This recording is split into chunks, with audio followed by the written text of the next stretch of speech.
What's shaking, my friends? Welcome back to my channel. My name is Shay, and today we're going to do the Get to Know the Fantasy Reader book tag. So I was tagged quite a while ago by Martina over at Books and Crafts. Definitely think you should check out her channel. Love her aesthetic. She reads mostly adult fantasy. Love her channel. Love her recommendations. Check her out. Okay, we're just going to go ahead and we're going to get right on into it. So question number 1 is, what is your fantasy origin story? Basically, what kind of books got you into fantasy? So, when I started out reading as a kid, I was reading thriller, horror, R.L. Stine books, and then I went into like, let's read some Sweet Valley High books, and I was just kind of teetering and tottering about what I would like to read. And then, of course, I found Harry Potter. And that kind of sealed my fate. And then it went from there, and I just continued to read fantasy from there. And I don't really read that many other genres, I would say. Number 2, if you could be a hero in a story, who would be the author and what trope would you insist on? Okay, so this is going to be a cop-out answer. It's going to seem like one. It's going to be Brandon Sanderson because the man can write. Let's just be honest here. He can write. So, and I want him to write me in a magical school setting because that's my favorite. Number 3, what is a fantasy book you've read this year that you want other people to read? And one of the most underrated fantasy books this year is going to be The Ember Blade by Chris Wooding. This is a very classic fantasy with a modern twist. I won't give you the synopsis because I feel like I have talked this book to death this year. Remains my favorite book of the year. This is a found family, breakout of places, heist story, has everything you would want. Highly recommend this book. Yes, it's a chunker, but it's worth it. Okay, number 4. What is your favorite fantasy subgenre, and what is one that you haven't read much from? So I think I've read a lot of fantasy subgenres. I've read fantasy romance, and I like paranormal fantasy. I would say romance more than paranormal. I can't think of a lot of other so catch me down in the comments and let me know what you guys think. Number 5, who is one of your auto-buy fantasy authors? So I think I'm going to do 2 separate answers for this, one for YA, one for adults.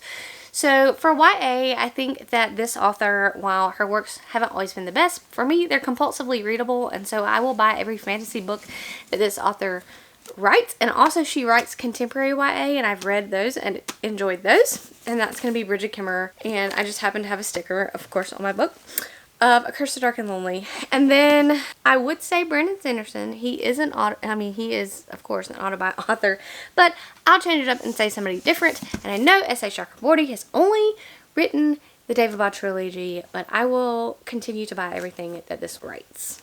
So I loved it that much. Alright, how do you typically find fantasy recommendations? Well, this is easy. Hello, BookTube. And I sometimes will just scroll Kindle Unlimited and kind of see what they have if I'm looking for self-pubbed. I also, if I'm looking for self-pubbed fantasy, will go back and look at SPFBO and submissions for that. And that's where I get a lot of my recommendations. Upcoming fantasy release you're excited about. So I have several. Let's talk about, maybe the sequel to Legendborn. For one, S.A. Chakraborty has a new adult novel out next year. The sequel to The Ember Blade is supposed to come out sometime soon. So, yeah, I have plenty, and I can think of more. Of course, Brandon Sanderson, The Lost Metal, of course.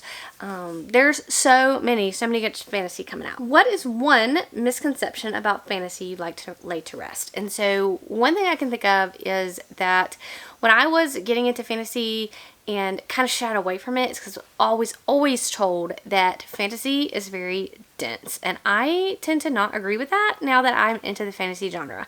So yes, there are some fantasies that are dense, but more than not, you will find it very readable, I think, and able to understand a lot. And I just would not consider fantasy to be dense for the most part, and I always thought that I would never be able to understand it, but that's not true. Okay. If someone you know that doesn't read a lot of fantasy asks for a recommendation, what are the first 3 books that come to mind? So if you're new into fantasy, I would say that the best place to start is middle grade and young adult, because they're just more readable and easier to understand than maybe adult. So of course, Percy Jackson is always a good place to start.